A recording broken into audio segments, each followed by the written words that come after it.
आदाब नाजरीन, इस्तकबाल है आप सभी का मुल्क की बात में। मैं हूं आपके साथ पिंकी सहगल। खबरें शुरू करने से पहले एक नजर सुर्खियों पर। हिजबुल्लाह ने इजराइल को चेताया, इजराइल में जल्द घुसकर करेंगे इतना बड़ा हमला कि दुनिया देखकर रह जाएगी हैरान। सख्त हिफाजत में सालियर गांव पहुंची कावड़, मुस्लिम समाज के लोगों ने फूल बरसाकर किया इस्तकबाल।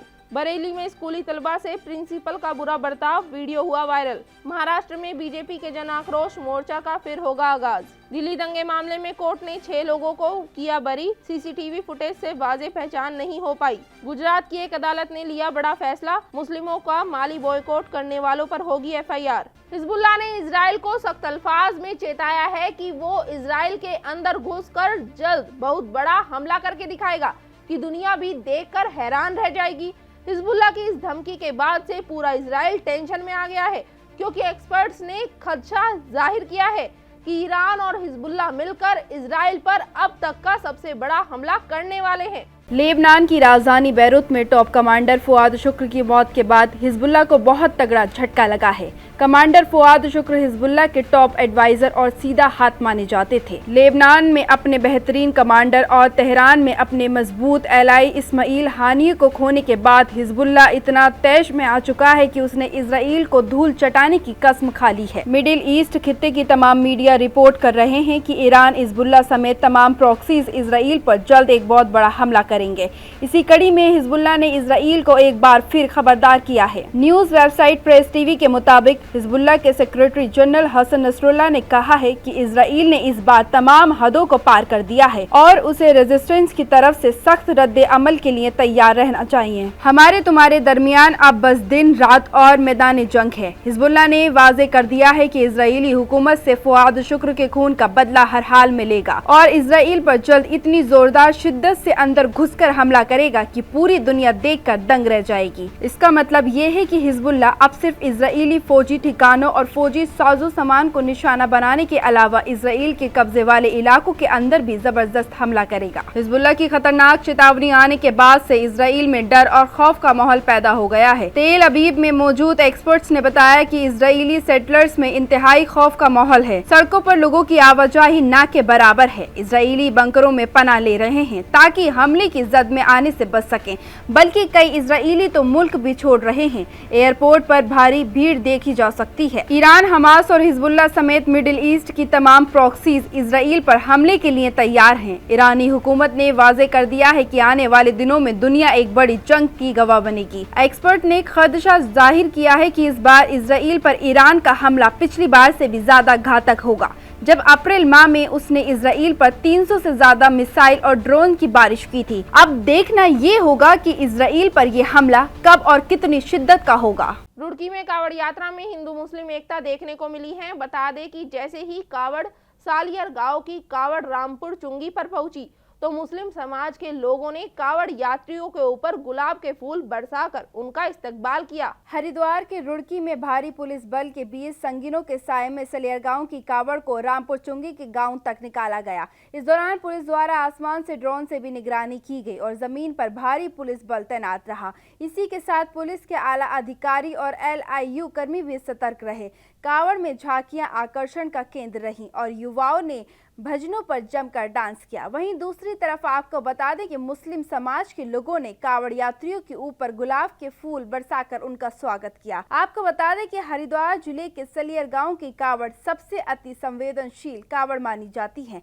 वहीं इस कावड़ के साथ PAC फोर्स, CPMS फोर्स और सिविल पुलिस के जवान भारी संख्या में मौजूद रहते हैं। इसकी वजह यह है कि साल 2015 में सलियर गांव की कावड़ ले जाते समय रामपुर गांव में 2 समुदायों के बीच जमकर बवाल हो गया था। बवाल के दौरान पथराव, तोड़फोड़ और अन्य घटनाएं भी हुई थी। वहीं इस घटना में पुलिस के सरकारी वाहनों से लेकर आम नागरिकों के वाहनों में भी तोड़फोड़ की गई थी। साथ ही इस बवाल में कई पुलिसकर्मी और मीडिया कर्मी भी घायल हुए थे। उत्तर प्रदेश के जिला बरेली के सेंथल कस्बे के एक स्कूल के प्रिंसिपल का वीडियो सोशल मीडिया पर वायरल हो रहा है, जिसमें देखा गया है कि प्रिंसिपल मुस्लिम स्टूडेंट को दाढ़ी कटवाने के लिए कह रहे हैं। आपको बता दें कि वायरल वीडियो में प्रिंसिपल के द्वारा ये कहा गया है कि दाढ़ी रखकर स्कूल में नहीं पढ़ सकते हो, दाढ़ी काटनी होगी, यही शासन का आदेश है, नहीं कटाई तो नाम काट दिया जाएगा या फिर क्लास में फेल कर दिया जाएगा। इस मसले में छात्र के भाई जिशान ने बरेली के डीएम को एक शिकायत दर्ज की है और कार्यवाही की मांग उठाई है। जिशान का आरोप है कि इस मामले में जब प्रिंसिपल से बात की गई तो उन्होंने SC/ST के झूठे मुकदमे में फंसाकर भाई का फ्यूचर खराब करने की धमकी देकर वहां से भगा दिया, इसलिए मामले की जांच कराना बेहद जरूरी है। प्रिंसिपल ने एक छात्र को शिक्षा के अधिकार से वंचित करने और उसकी धार्मिक आस्था को ठेस पहुंचाने का काम किया है।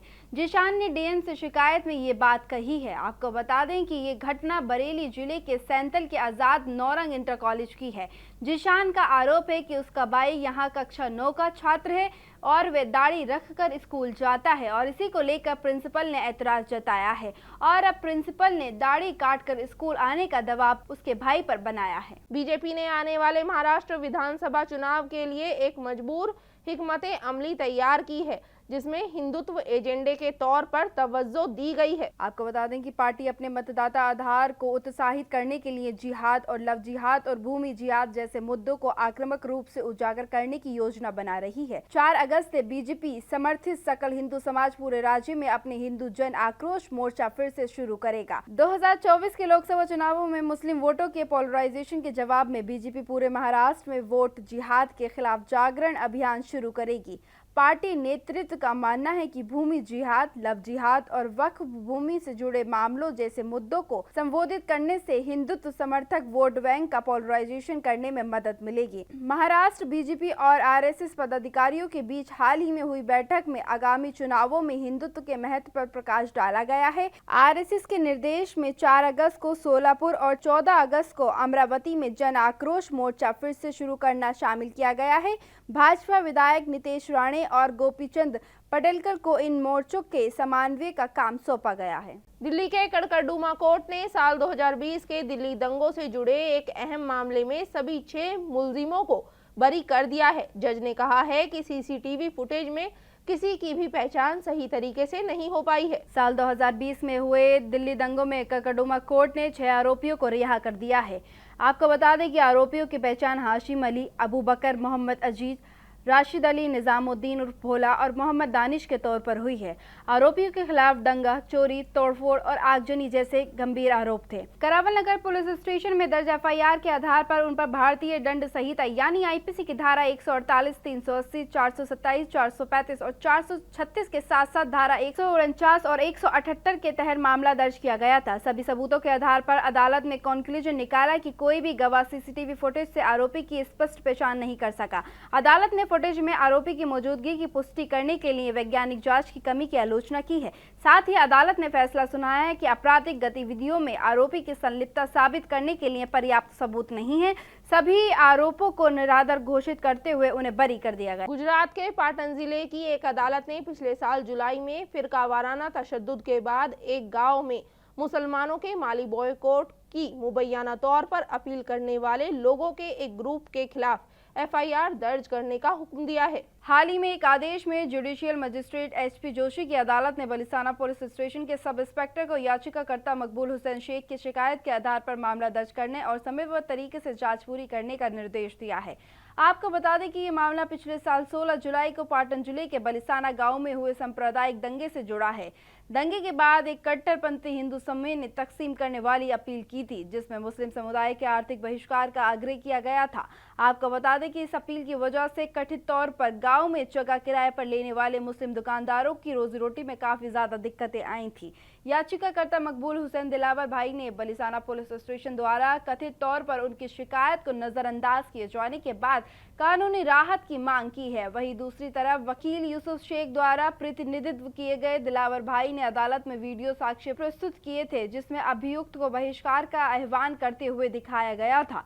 अदालत ने इसे कानून का स्पष्ट उल्लंघन बताया और 16 जुलाई को बलिसाना पुलिस स्टेशन में एक प्रारंभिक रिपोर्ट दर्ज करने का आदेश दिया।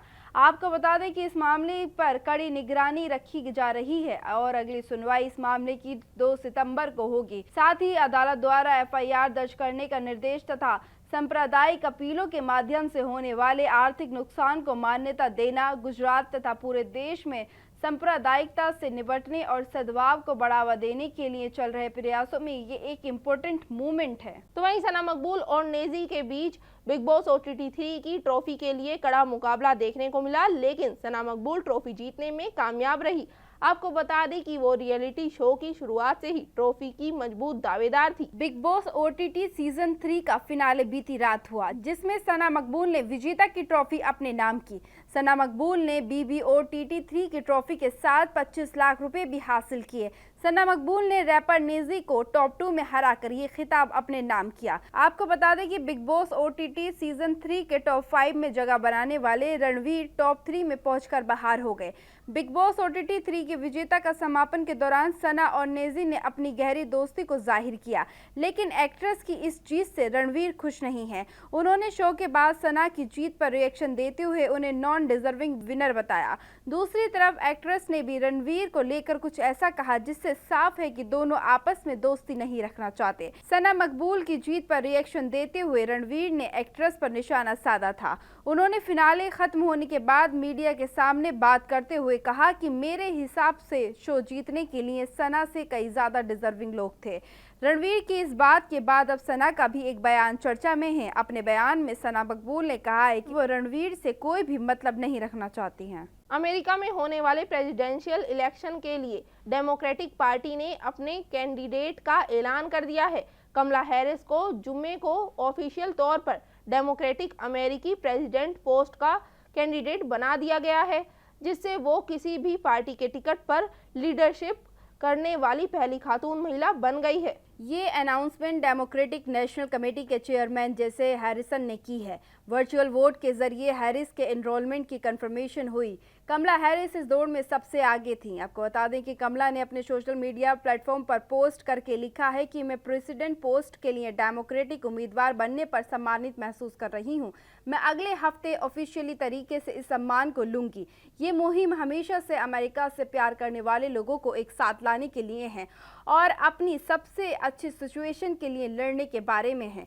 प्रेसिडेंट जो बाइडेन के प्रेसिडेंशियल इलेक्शन प्रोसेस से हटने के बाद लगातार इस बात पर स्टेट ऑफ डाउट बनी हुई है कि आखिर कमला हैरिस को कैंडिडेट बनाया जाएगा या फिर नहीं। हालांकि जो बाइडेन ने अपने कैंडिडेट छोड़ने वाले ट्वीट में कमला का नाम आगे बढ़ाया है, लेकिन डेमोक्रेटिक पार्टी के बड़े वजीर बराक ओबामा को इस बात पर डाउट था, लेकिन बाद में उन्होंने भी कमला के नाम पर अपनी सहमति दे दी। कमला का नाम सामने आने के बाद डेमोक्रेटिक पार्टी के सपोर्टर लगातार इन इलेक्शन के लिए काम कर रहे हैं। इंडियन स्पेस रिसर्च ऑर्गेनाइजेशन यानी कि इसरो ने ग्रुप कैप्टन शुभांशु शुक्ला को भारत अमेरिकी इंटरनेशनल स्पेस स्टेशन मिशन के लिए चुना गया है। शुक्ला इस मिशन के प्राइम एस्ट्रोनॉट होंगे और उनके साथ ग्रुप कैप्टन प्रशांत बालकृष्णन नायर को बैकअप में रखा गया है। आपको बता दें कि इस स्पेस मिशन को इसरो और अमेरिका के एक्सियोम स्पेस इंक दोनों मिलकर संभाल रहे हैं और शुभांशु इस मिशन में इंडिया को रिप्रेजेंट करेंगे। इंडिया के पहले एस्ट्रोनॉट राकेश शर्मा थे और अब उनके बाद शुभांशु शुक्ला स्पेस की सैर करने वाले हैं। आपको बता दें शुक्ला को हाल ही में प्रमोट किया गया है और शुक्ला एक फाइटर कॉम्बैट लीडर हैं और एक टेस्ट पायलट हैं, जिनके पास लगभग 2000 घंटों की उड़ान का एक्सपीरियंस है और उन्हें 17 जून 2006 को इंडियन एयरफोर्स के लड़ाकू दल में कमीशन मिला था। शुक्ला का जन्म 10 अक्टूबर 1985 को लखनऊ के उत्तर प्रदेश में हुआ था। आपको बता दें शुक्ला कारगिल वॉर की बहादुरी की कहानियों से इंस्पायर्ड होकर आर्म फोर्स में शामिल हुए थे और वार 1999 में शुरू हुई थी, जब वो सिर्फ महज 14 साल के थे और इस ऐतिहासिक घटना ने उनकी फ्यूचर की दिशा को आकार दिया। वजारत दाखिला ने BSF के डायरेक्टर जनरल नितिन अग्रवाल के खिलाफ बड़ी कार्रवाई करते हुए उन्हें पोस्ट से हटा दिया है। इसी के साथ वजारत दाखिला ने BSF के स्पेशल DG YB खुरानिया को भी उनकी पोस्ट से हटाकर ओडिशा कैडर में वापस भेज दिया है। वहीं डायरेक्टर जनरल नितिन अग्रवाल को भी उनके मूल कैडर केरल में वापस भेज दिया गया है। वजारत दाखिला ने अपने इस फैसले को प्री मैच्योर रिप्रेटेशन कहा है। वजारत दाखिला के इस सेक्शन को जम्मू कश्मीर में पिछले 1 साल से हो रहे दहशतगर्दाना हमलों से जोड़कर देखा जा रहा है और इसी वजह से वजारत दाखिला ने बड़ी कार्रवाई करते हुए DG BSF और स्पेशल DG BSF को उनके पोस्ट से हटा दिया है। और बहुत सालों के बाद ऐसा हुआ है जब BSF के 2 सीनियर ऑफिसर्स को उनकी पोस्ट से हटाया गया है। जानकारी के मुताबिक आपको बता दें कि जल्द ही इन दोनों पोस्ट पर नए ऑफिसर्स की अपॉइंटमेंट की जाएगी।